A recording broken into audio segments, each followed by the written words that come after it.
Kozhikode medical കോളേജിൽ തീപിടുത്തമുണ്ടായ സംഭവത്തിൽ PWD electrical ഇൻസ്പെക്ടറിനോട് report പുറത്തായിട്ടുണ്ട്. കെട്ടിട നിർമ്മാണത്തിൽ ഗുരുതര പിഴവുകൾ ഉണ്ടായെന്നാണ് റിപ്പോർട്ട്. 177 നിർമ്മാണ പിഴവുകളാണ് കണ്ടെത്തിയിരിക്കുന്നത്.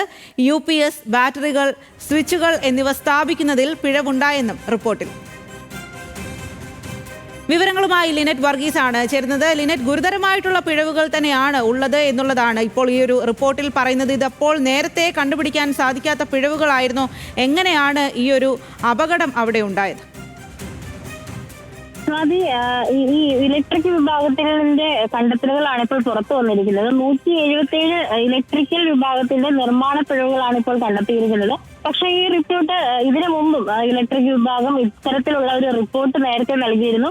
ഈ പ്രശ്നങ്ങളൊക്കെ പരിഹരിക്കണമെന്ന് മെഡിക്കൽ കോളേജ് അധികൃതർ നേരത്തെ അറിയിച്ചിരുന്നു എന്നാണ് ഈ റിപ്പോർട്ടിൽ വ്യക്തമാക്കുന്നത്. കഴിഞ്ഞ മെയ് 2-നും 7-നും ആണ് ഇത്തരത്തിലുള്ള ഒരു തീപിടുത്തം കോഴിക്കോട് മെഡിക്കൽ കോളേജിലെ അത്യാഹിത വിഭാഗത്തിലെ 6ാം നിലയിൽ ഉണ്ടാകുന്നത്.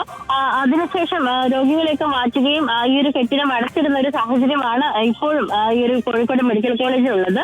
ഈ റിപ്പോർട്ട് പറയുന്ന പ്രകാരം PWD ഇലക്ട്രിക്കൽ വിഭാഗത്തിന് 177 പിഴവുകളാണ് കണ്ടെത്തിയിരിക്കുന്നത്. ഇതെല്ലാം തന്നെ ഗുരുതരമായിട്ടുള്ളവയാണെന്നാണ് എടുത്തു പറയേണ്ടത്. പ്രത്യേകിച്ച് തീയും പുകയും നിയന്ത്രിക്കാനുള്ള ഫയർ റാമ്പ് കെട്ടിടത്തിൽ കൃത്യമായി പ്രവർത്തിക്കുന്നില്ല എന്നും UPS-ഉം ബാറ്ററികളും സ്വിച്ചുകളും പാനലുകളും ഒക്കെ തന്നെ സ്ഥാപിച്ചതിൽ പിഴവുണ്ടെന്നുമാണ് ഈ റിപ്പോർട്ടിൽ പറയുന്നത്. ബാറ്ററികൾ സ്ഥാപിച്ചെടുത്ത് ഇടുങ്ങിയ മുറികളിലാണ്, അതിൽ ആവശ്യത്തിനുള്ള വായു സഞ്ചാരം പോലും ഇല്ല എന്നും ഈ റിപ്പോർട്ടിൽ വ്യക്തമാവുന്നുണ്ട്. താപനില സുരക്ഷിതമായി ക്രമീകരിക്കാനുള്ള കൂളിംഗ് സംവിധാനങ്ങളൊന്നും തന്നെ മെഡിക്കൽ കോളേജിൽ സജ്ജീകരിച്ചിട്ടില്ല എന്നും ഈ റിപ്പോർട്ടിൽ പറയുന്നു.